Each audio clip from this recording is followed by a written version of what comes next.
아침 일찍 우리 9시 예배 우리 나온다고 여러분 너무 수고가 많습니다. 얼마 전에 전도사님이 이렇게 얘기를 들었습니다. 우리 초등부 친구 중에 이런 걸 궁금해하는 친구가 있다고 합니다.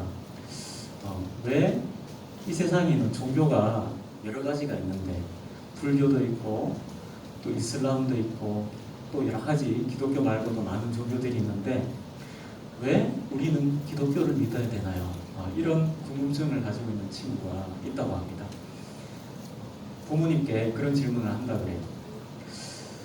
또 이런 친구도 있습니다. 내가 믿음이 있는지 없는지 잘 모르겠어요. 그렇게 내가 진짜 믿음을 가지고 있는 사람인지 하나님 백성인지 잘 모르겠어요. 그런 궁금증을 가지고 있는 친구가 있다고 합니다. 여러분 이런 질문을 갖고 이런 궁금증을 갖는 게 좋다고 생각하세요? 안 좋다고 생각하세요? 여러분 생각은 어떻습니까? 여러분은 앞에서 말한 두 친구처럼 그런 생각 해본 적이 없나요? 이런 질문은 전도사님이 보기에 굉장히 좋다고 생각해요. 그리고 이런 질문이 때로는 안 좋을 수도 있다고 생각합니다. 무슨 말이냐면 정말 믿음이 무엇인지 알고 싶어서 하나님이 어떤 분이신지 알고 싶어서 그래서 던지는 질문들은 하나님이 그런 질문들을 너무 기뻐하십니다. 그런 질문은 반드시 던져야 되는 질문입니다. 반대로 하나님은 계실 리가 없어. 하나님 정말 있는 거야? 앞에 하나님 정말 계신 거 맞아? 나 진짜 하나님 믿고 싶은데 잘 모르겠어 하는 거하고 에이 하나님 안 계셔. 하나님 진짜 계신 거 맞아? 글로 쓰면 똑같은 질문입니다. 그런데 이 두 가지 질문은 똑같은 질문인가요? 그렇지가 않습니다. 똑같은 질문이라 하더라도 두 번째 질문은 좋은 질문이 아닙니다. 저는 여러분들이 첫 번째 이런 질문들을 다 가지시기를 바랍니다. 성경은 질문을 갖거나 의문을 갖는 것에 대해서 두려워하거나 벌벌 떠는 책이 아닙니다. 기독교는 그 진리에 대해서 의문을 갖고 궁금해하는 그런 수많은 질문과 의문에 대해서 움츠러두는 그런 종교가 아닙니다. 하나님은 그런 질문을 겁내시는 분이 아니십니다. 오히려 그런 질문들을 굉장히 좋아하십니다.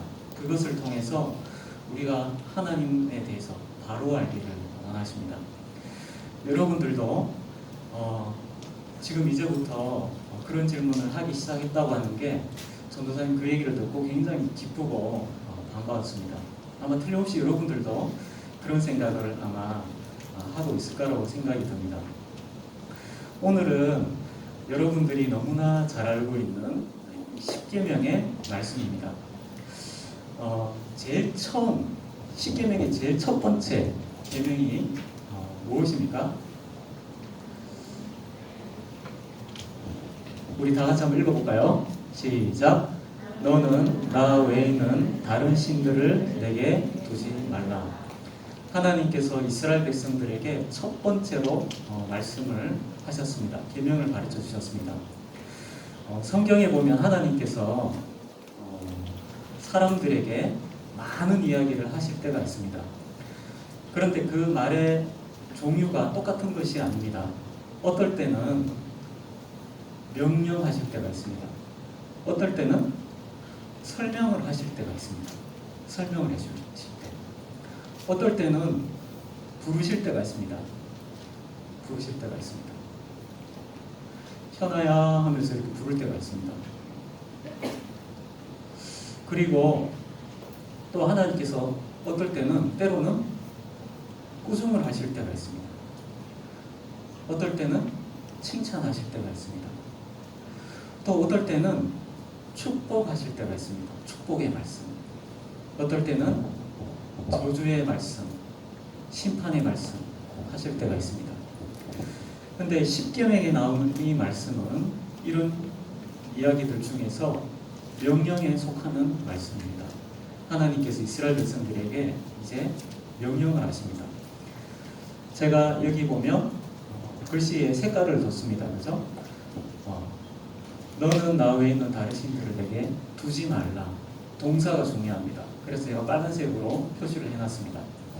하나님께서 첫 번째 이스라엘 백성들에게 명령한 것은 두지 말라라는 겁니다. 너한테 그거 있으면 안 돼. 너 그거 가지고 있으면 안 돼. 그거는 다 버려야 된다. 근데 뭘 가지고 있으면 안 됩니까? 다른 신을 가지고 있으면 안 됩니다. 누구 외에는요? 하나님 외에는 다른 신을 둬서는 안 된다. 이렇게 말씀합니다. 그런데 여러분, 하나님께서 이 십계명의 말씀을 주실 때 아무에게나 이 말씀을 주신 것이 아닙니다. 여러분, 지금 십계명은 하나님과 이스라엘 백성들 사이에 지금 언약을 체결하고 있는 과정에서 나온 이 언약 조항입니다. 조항. 일종의 계약서에 해당되는 것입니다. 조건이 되는 사람과 계약을 맺는다고 지난주에 제가 말씀을 드렸죠.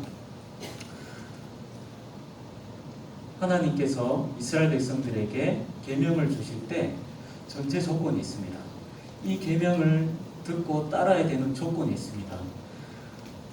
이스라엘 백성들에게 하나님께서 그냥 이 계명을 딱 주신 것이 아니라 다른 전제가 깔려 있습니다.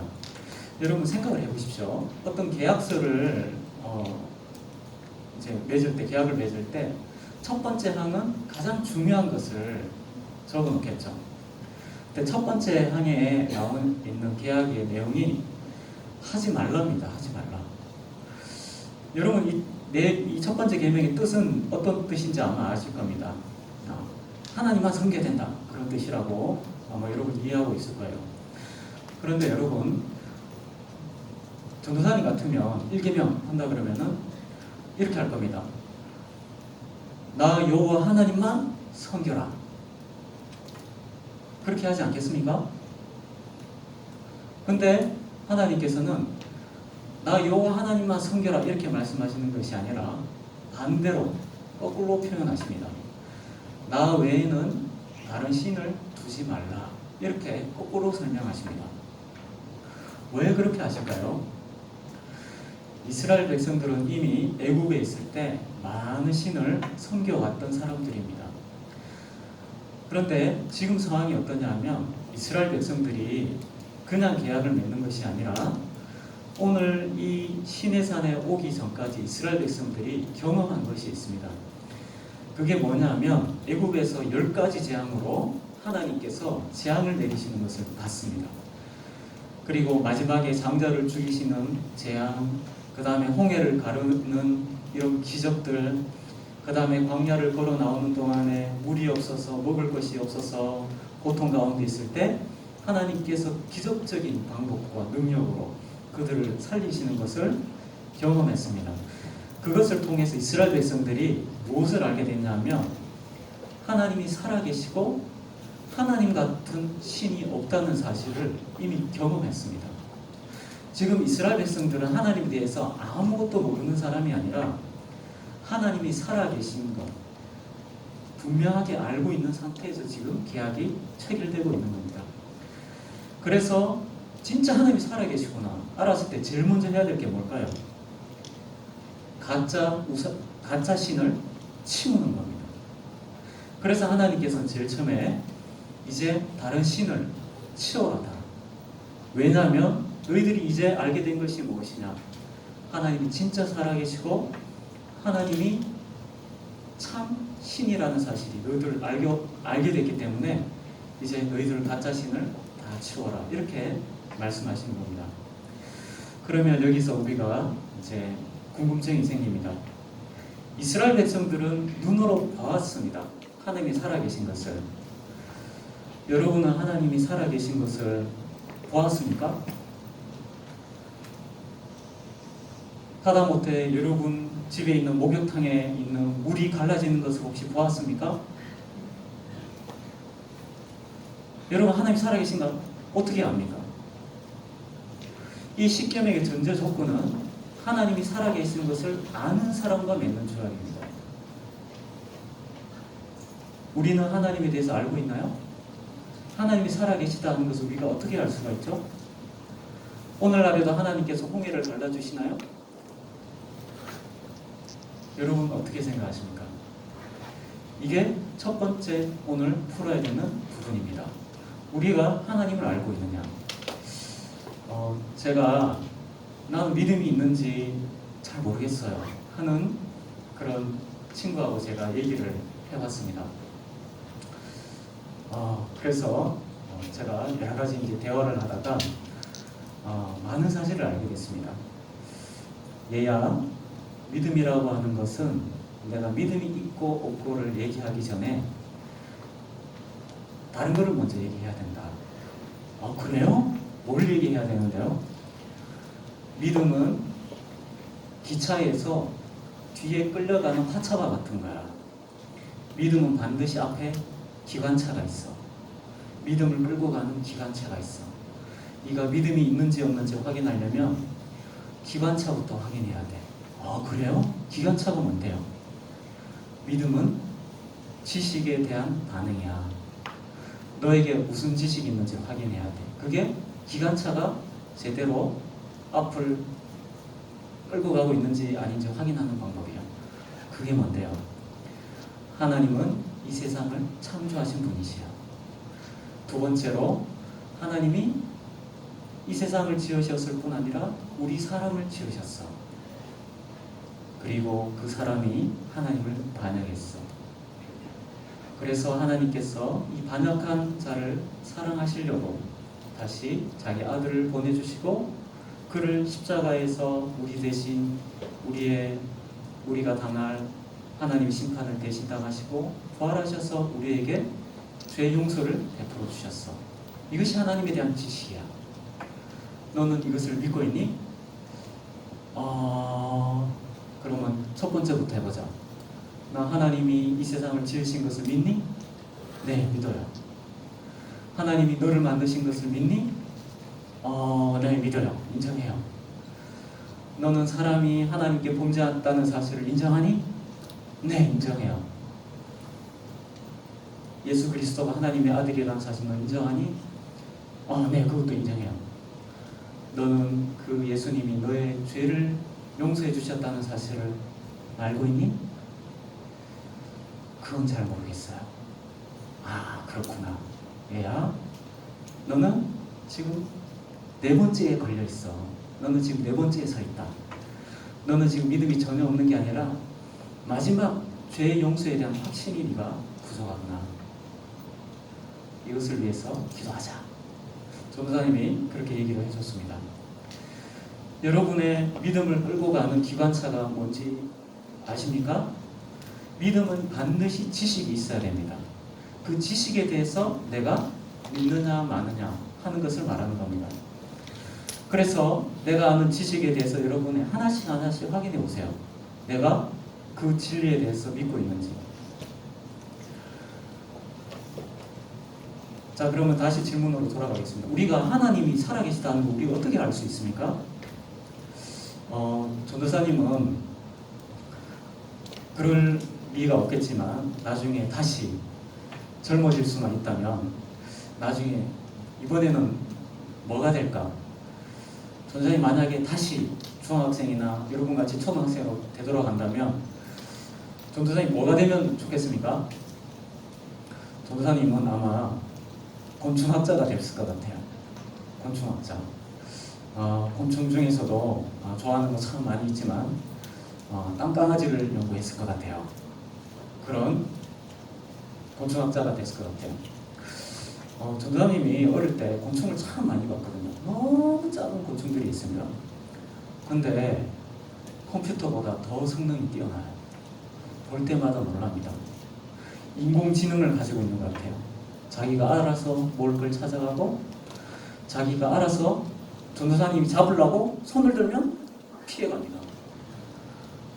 모기 여러분 잡는 거 쉽습니까? 어렵습니까? 쉬워요. 모기가 보려고 여기에 딱 있으면 그냥 빼서 던져버린다. 너무 제조가요. 전도사님은 항상 못 쳤거든요. 에이, 그러면 피하는 거야. 파리 잡기 쉽습니까? 어렵습니까? 여러분 너무하네요. 전사님 너무 어려웠어요. 근데 전사님 그런 거 볼 때마다 너무너무 작은 피조물인데도 너무 뛰어나게 만들어져 있어요. 너무 놀랍습니다. 곤충만 그렇습니까?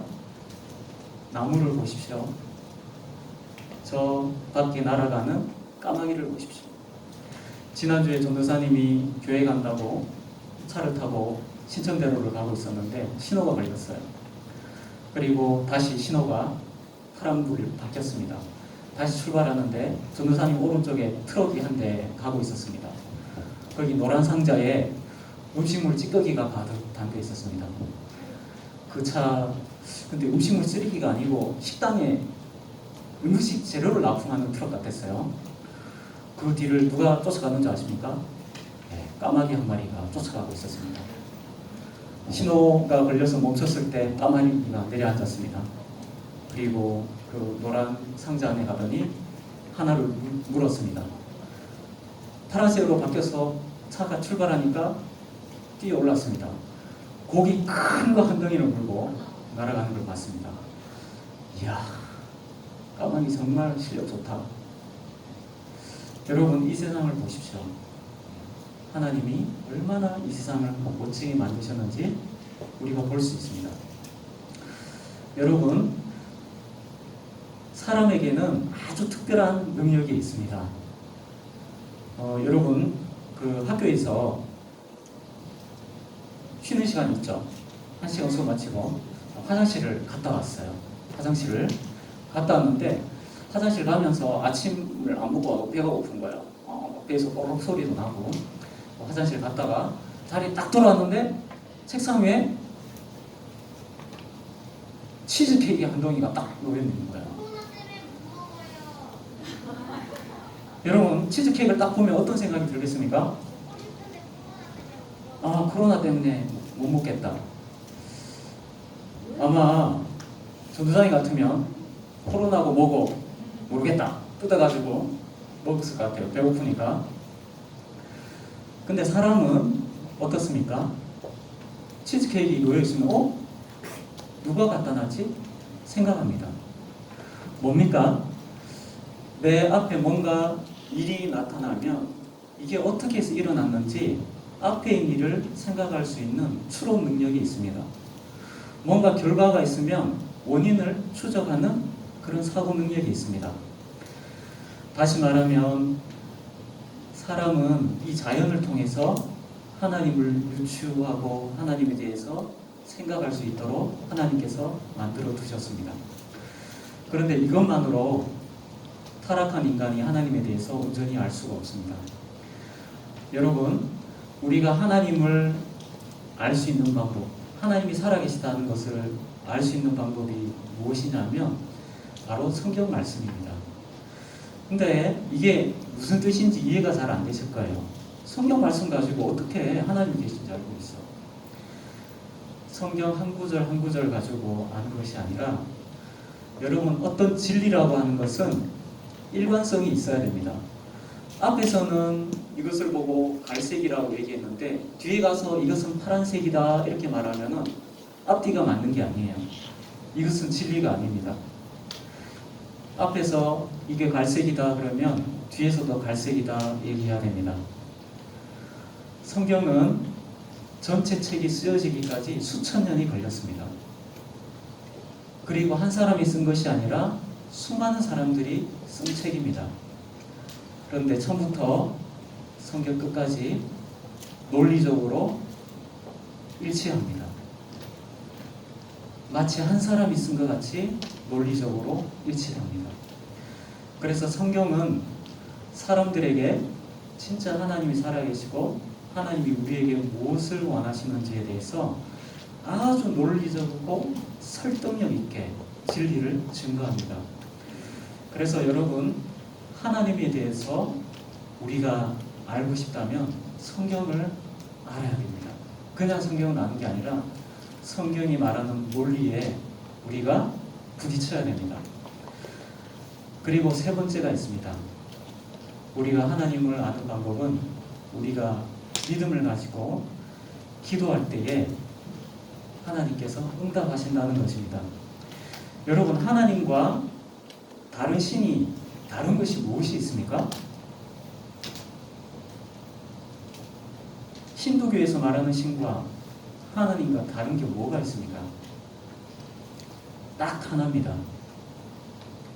하나님은 살아계시고 다른 신은 살아있는 존재가 아닙니다. 그래서 우리가 하나님께 기도할 때 하나님께서 반드시 응답하십니다. 그래서 응답하시는 것을 통해서 하나님이 정말 살아계신 것을 우리가 실제적으로 경험할 수 있습니다. 그래서 제가 3가지 말씀드렸습니다. 하나님 어떻게 알 수 있습니까? 이 세상을 봐야 됩니다. 2번째는요, 성경이 말하고 있는 일관된 진리에 대해서 우리가 배우게 될 때 하나님에 대해서 확신이 생기게 됩니다. 3번째는요, 우리가 기도할 때 하나님의 응답을 통해서 하나님을 경험하게 됩니다. 이 3가지가 같이 있어야 됩니다. 그래서 하나님은 수많은 질문에 대해서 전혀 두려워하지 않으십니다. 질문해봐라 이렇게 말씀하죠. 어떤 사람이 나쁜 의도로 예수의 부활에 대해서 거짓을 증명하려고 돈 빈 사람이 있었습니다. 미국 사람 중에 변호사였습니다. 이 사람은 기독교를 너무 싫어하는 사람입니다. 기독교를 알아보니까 예수가 가짜라는 사실만 증명하면은 기독교는 다 무너지는 거네. 이야, 이렇게 쉬운 게 어딨어. 그러면 뭐부터 건드려볼까 하다가 이 사람이 가장 거짓말 같은 얘기, 죽은 사람이 살아났다. 사람이 어떻게 다시 살아날 수 있어? 이것만 잘못됐다고 하는 걸 내가 밝혀내면은 기독교는 금방 무너뜨리겠구나. 마음을 먹고 이 사람이 예수의 부활에 대해서 연구를 하기 시작했습니다.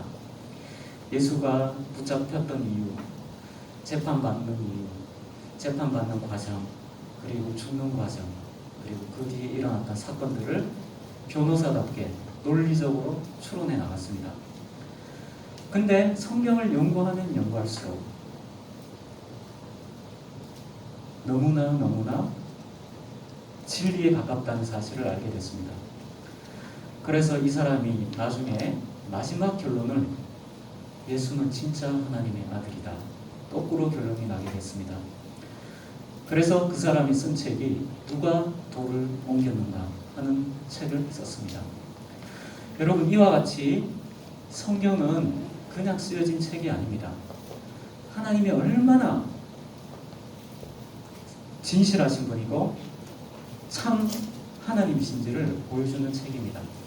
그래서 우리가 성경 말씀을 사랑해야 됩니다. 그렇지 않으면 우리가 이 믿음을 굳건하게 세우지 못합니다. 자, 하나님께서 누구에게 지금 십계명을 지금 명령하고 계십니까? 하나님을 아는 사람에게 가르쳐주고 계십니다. 여러분들은 하나님에 대해서 알고 계십니까? 확인해 보시면 여러분이 어느 위치에 지금 있는지 아마 아실 수 있을 거예요.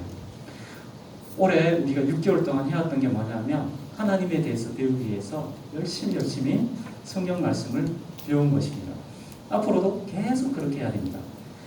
그리고 이제 마지막 남은 게 있습니다. 기도하는 겁니다. 그래서 앞으로 6개월 동안 초등부에서 이제 기도하는 것을 시작하려고 합니다. 2번째로는 하나님께서 이스라엘 백성들에게 무엇을 명령하셨습니까? 우리 앞에 같이 한번 읽어볼까요? 준비 시작!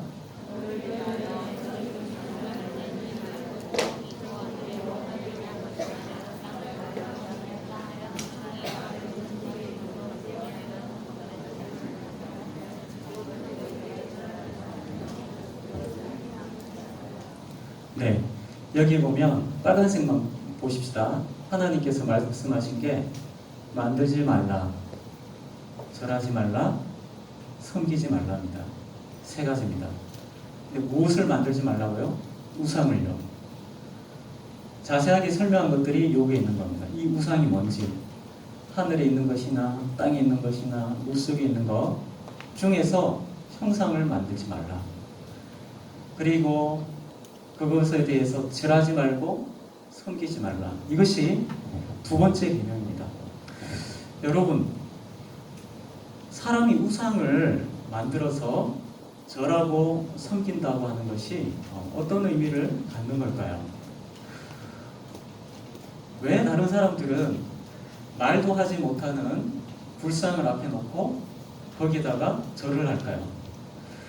대학 입시철이 되면 팔공산에 저 꼭대기에 갓바 위에 많은 학부모들이 와서 거기에 절을 하고 기도를 합니다.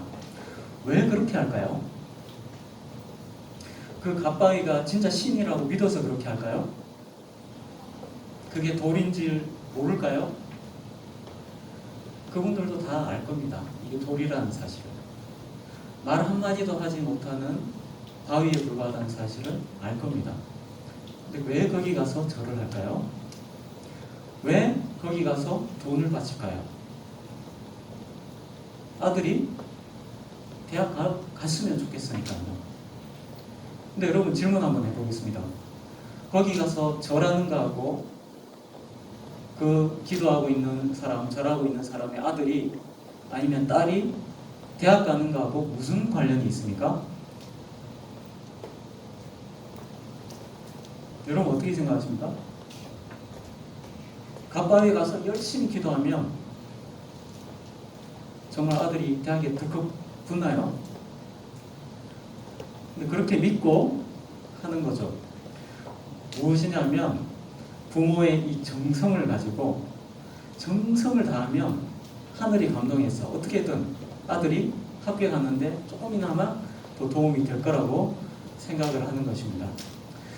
사람은 하나님을 섬기면서도 하나님을 하나님으로 인정해서 섬기는 것이 아니고 여전히 내가 주인이 되어서 내가 하나님보다 더 높은 위치에서 하나님을 섬기려고 할 때가 많이 있습니다. 그것이 바로 우상입니다. 사람의 탐욕과 욕심이 바로 우상입니다. 그래서 오늘날의 우상은 내가 쫓아가는 것, 내가 원하는 것을 이루기 위해서 내가 쫓아가는 것을 말합니다. 우리 초등부 친구들 설교할 때마다 참 많이 얘기하는데 이 시대는 돈이 우상이다 그런 말 우리 초등부 친구들도 다 하는 것 같아요. 근데 지금 오늘은 여러분 스스로에게 질문을 던져보시기 바랍니다. 무엇이 여러분의 미래를 지켜줄 거라고 생각하시나요? 무엇이 나를 안전하게 지켜줄 거라고 생각하십니까?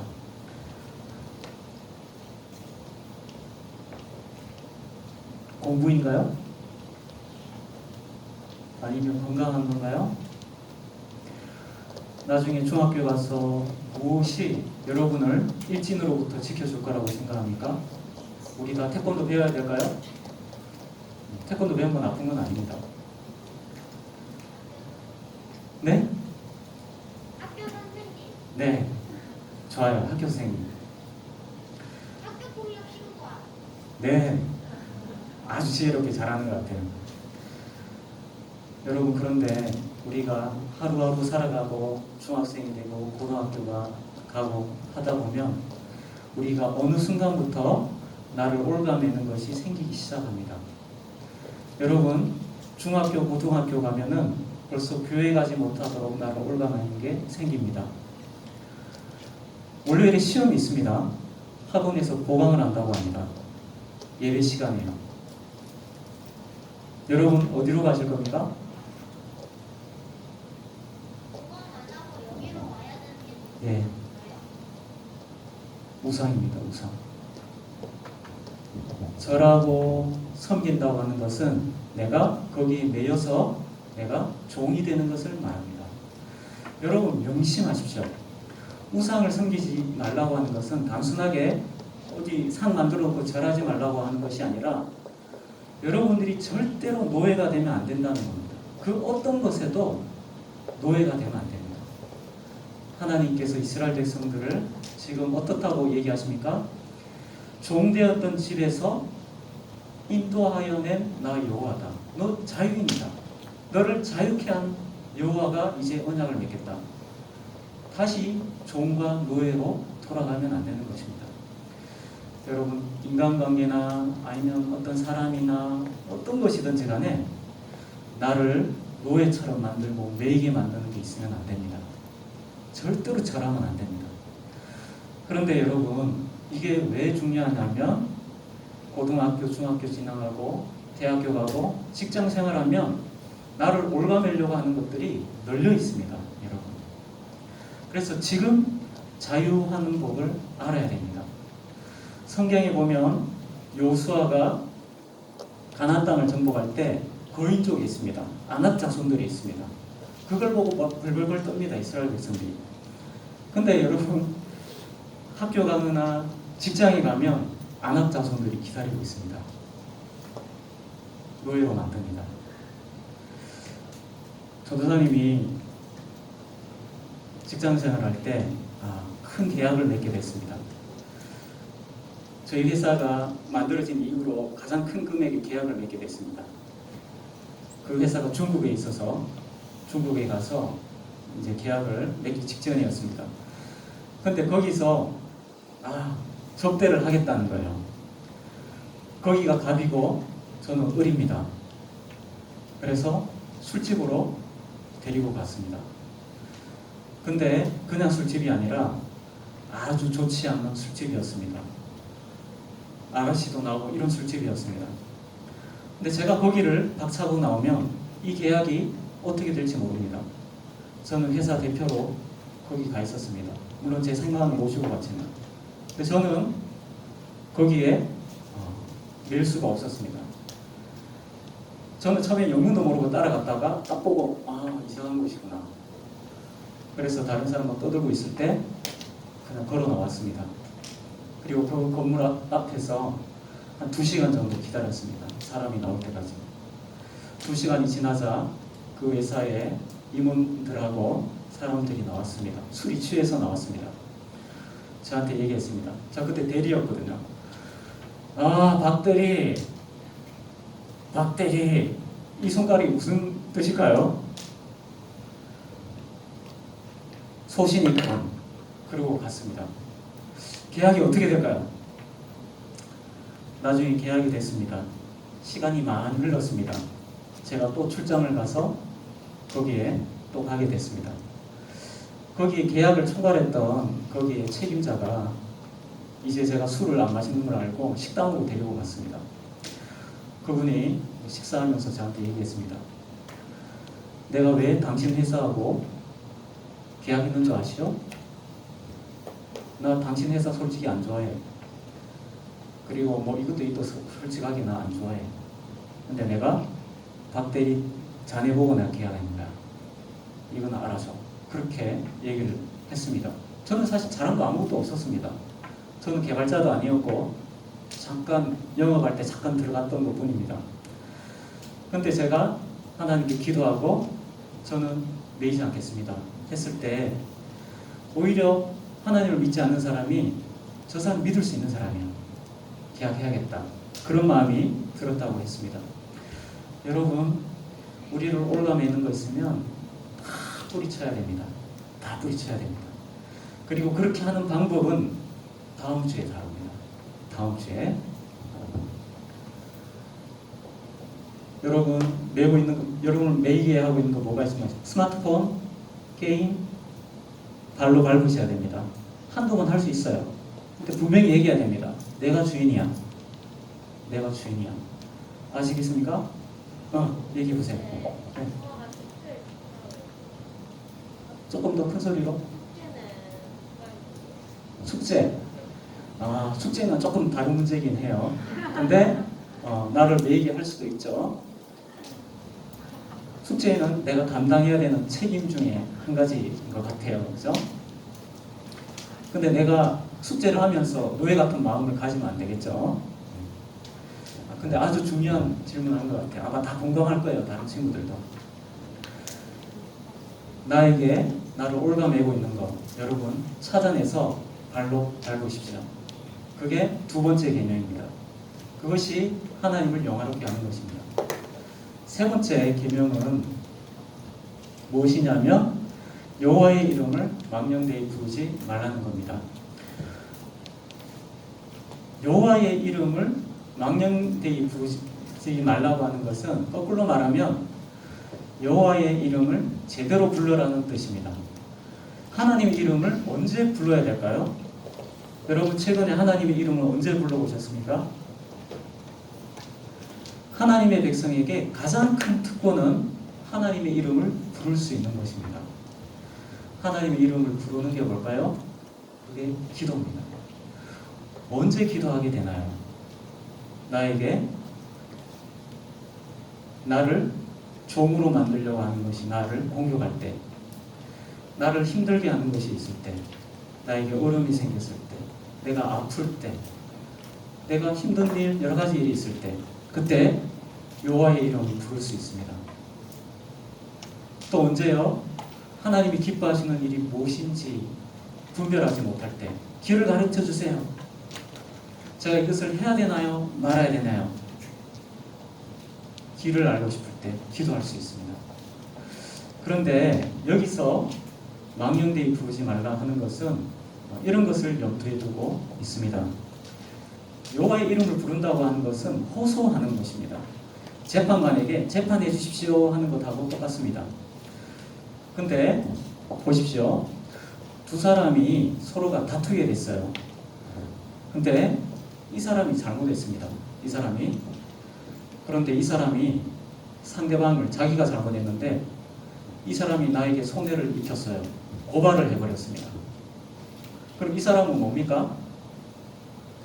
자기가 잘못했는데 실제로는 역으로 상대방을 고소한 거죠. 이런 상황을 보고 망령되이 부르는 거라고 얘기를 합니다. 무슨 말이냐면 하나님의 이름을 자기를 위해서 마음대로 부르고 쓰는 것을 말합니다. 이것은 하나님 앞에 어떤 죄가 되냐면 상대방이 죄가 없는데 죄를 뒤집어 씌우는 걸 보고 무고죄라고 합니다. 요즘 무고죄 엄청나게 많습니다. 하나님의 이름을 바르게 사용하지 않는 것은 하나님에 대해서 무고죄에 해당되는 것입니다. 그래서 하나님이 이런 일이 있을 경우에 반드시 내가 죄를 그냥 넘어가지 않겠다고 말씀하셨습니다. 여러분 하나님의 이름을 우리가 불러야 됩니다. 그런데 잘못 사용하면 안 됩니다. 마지막으로 이제 다룰 부분은 하나님께서 이 세 가지 말씀을 하시면서 자기 자신을 소개하셨습니다. 뭐라고 소개하셨는지 아십니까? 제가 한번 읽어보겠습니다. 나 너의 하나님 여호와는 질투하는 하나님인즉. 어떤 하나님요? 여러분 혹시 질투하신 적 있습니까? 아직 질투할 대상이 없는 거죠. 여러분 나중에 이제 청년이 돼서 멋진 우리 친구가 이성 친구가 생겼습니다. 우리 형제는 멋진 자매, 우리 자매들은 멋진 형제가 생겼습니다. 그래서 알아가고 데이트도 하고 그랬습니다. 근데 어느 날 이 커플이 커피숍에 갔습니다. 커피숍에 갔는데 거기에 있는 어떤 형제가 커피숍에 갔다가 자기가 알고 있는 어떤 아가씨를 만난 거예요. 자기 이제 애인하고 같이 갔는데 그래서 반갑게 인사했습니다. 근데 이 형제가 그 아가씨한테 커피도 사주고 케이크도 사주고 자기 애인하고는 대화를 안 하고 거기 인사한 사람한테 계속 커피도 사주고 케이크도 사주고 얘기하고 자기 애인은 자리에 계속 앉혀놓는다 그러면 이 아가씨는 어떤 마음이 들까요? 기쁠까요? 눈에서 불이 나죠. 이게 질투하는 겁니다. 여러분 근데 애인 사이는 그래도 그 사람 헤어지면 되잖아요. 결혼한 부부가 그렇게 하면 어떻게 됩니까? 배우자가 가만히 있을 수 없죠. 이때 질투한다고 하는 겁니다. 하나님께서 하나님 백성이 하나님이 진짜 살아계시고 유일하신 하나님이라는 사실을 알고 있는데도 불구하고 다른 신에게 절을 하고 있습니다. 다른 신에게 무릎을 꿇고 있습니다. 그때 하나님은 어떤 하나님이 되십니까? 질투하시는 하나님이 되십니다. 질투하신다고 하는 것은 두 가지로 나타납니다. 첫 번째는 나를 무시하는 자, 미워하는 자, 죄를 갚으십니다. 반대로 하나님을 사랑하고 계명을 지키는 자에게는 은혜를 베푸십니다. 우리는 질투하면 감정이 막 상해가지고 그렇게 하는 것만 생각하지만 하나님의 질투는 두 가지로 나타납니다. 죄인에 대해서 죄를 갚으시는 것으로, 그 다음에 자기를 사랑하는 자에게 하나님께서 은혜를 베푸시는 것으로 하나님의 질투가 나타납니다. 그래서 오늘 첫 번째로 다룬 십계명에서 다룬 이 세 가지는 우리에게 무엇을 말씀하고 있나요?